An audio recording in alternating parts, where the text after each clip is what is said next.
I grew to over 11K followers on TikTok in just 8 months. And I'm not here to give you the same old advice, like post 3 times a day or post exactly at 7 p.m. The real growth came when I slowed down and learned how to think like a creator and like my audience.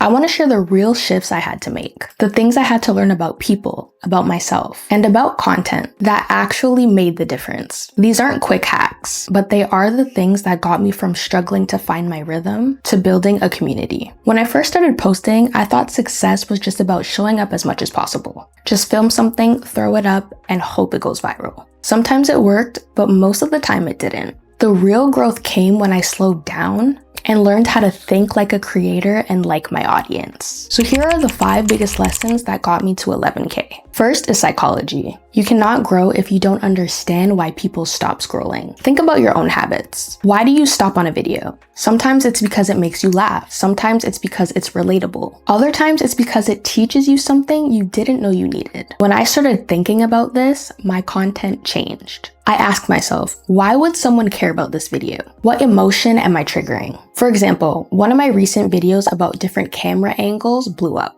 Not because I did anything crazy, but because it tapped into psychology. Beginners constantly feel like their videos look flat. So showing them an easy fix gave them that quick win that they were craving. And psychology doesn't stop at views. It's also about community. People don't follow you for information alone. They follow because you make them feel seen, understood, or inspired. That's what makes them come back. Second, you need a strategy. Posting random videos won't build an audience that sticks with you. Here's what I mean. When I first started, I posted everything. Some days it was content tips, some days it was my personal life, other days it was just me testing trends. There was no direction and it showed. Once I sat down and defined my content pillars, things clicked. My pillars became content creation tips and strategy, behind the scenes of me filming and showing my lighting setups, and my locs journey and styles. And yes, my locs content was a big part of my growth. At first, I didn't think people would care about me sharing my hair journey. But here's what happened. People who followed me for content tips would see my loc videos and relate to me on a personal level. It gave them another reason to stick around. And on the flip side, people who found me through my locs content got curious about what else I shared, and then discovered my tips on creating content. That's the power of strategy. When you have clear content categories, you give people multiple entry points into your brand. And once they're in, they understand who you are and what you bring to the table. Third is being okay with flops. Let me be real with you. Some of my favorite videos barely got views. I'd spend hours filming and editing, post it, and it would flop. Just crickets. At first, I took it personally. I thought maybe I just wasn't good enough. But here's what I realized. Flops are part of the process. They're not proof that you're failing, they're feedback. Every video that didn't do well taught me something. Sometimes it showed me my hook wasn't strong enough. Other times it taught me my pacing was off, or the topic just didn't hit with my audience. And sometimes it just wasn't the right timing. And that's okay too.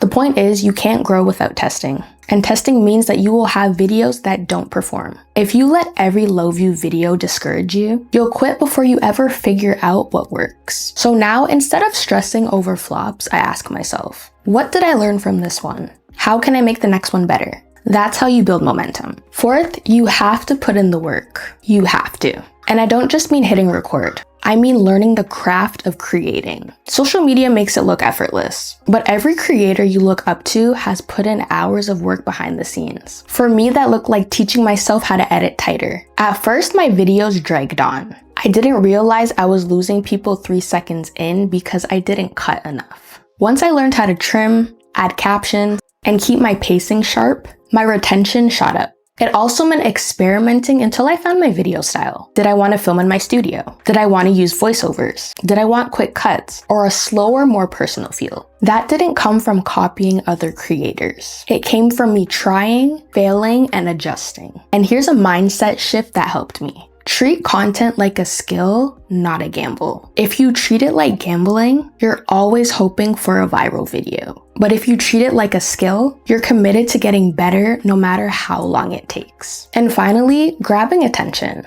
Listen, Your hook will make or break your video. If you don't get someone's attention in the first 3 seconds, the rest of your video doesn't matter because they've already scrolled away. I used to waste my openings by saying things like, hey guys, today I'm going to talk about, and I wonder why nobody stayed. Now I lead with something bold, specific, or relatable. Here are examples of a few hook styles. A bold statement for me could be like, if your videos feel boring, this is probably why. A relatable call out could be like, stop telling yourself you can't do this. I used to say the same thing until, and a curiosity hook could be like, most content feels forgettable. And here's the real reason why. You see the difference? Once I nailed my hooks, I noticed more people not only watching, but engaging. Because a strong hook says, this is worth your time. And that's all people need to give you a chance. So yeah, hitting 11K in 8 months didn't come from posting at the perfect time or chasing trends nonstop. It came from understanding psychology and knowing my audience, building a strategy that included both my content tips and my Loc'd journey, learning to be okay with flops, actually putting in the work to get better at the craft, and mastering how to grab attention with hooks. If you take anything from this video, let it be this. Stop looking for shortcuts. Growth isn't about posting more. It's about creating better. And if you want more tips on content creation, storytelling,